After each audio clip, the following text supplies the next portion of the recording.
هلو حبايب قلبي، شلونكم؟ اليوم الوصفة مالتنا هي سمكة الفراشة البحرية.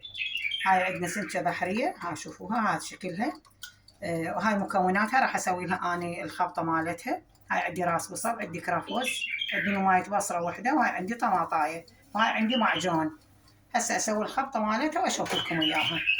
هاي هسه نبطها، نصلي على محمد وآل محمد. نحط المكونات مالتنا.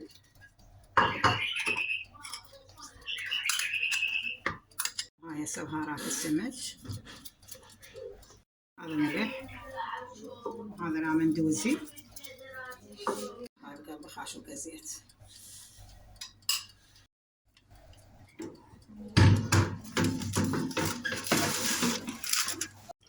هاي حبايب شوحنا الشعرية، نسوي التمن الأحمر مالتنا.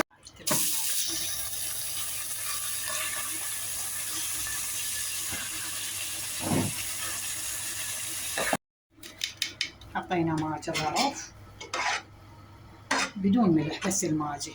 حبايب قلبي خليت لها الحشوة، هسه حرد ارجعها للفرن. هاي حبايب قلبي الوصفة مالتنا انتهت. شوفوا، هذا عجبتكم الوصفة لا تنسوني باللايك والاشتراك. سلامكم العافية.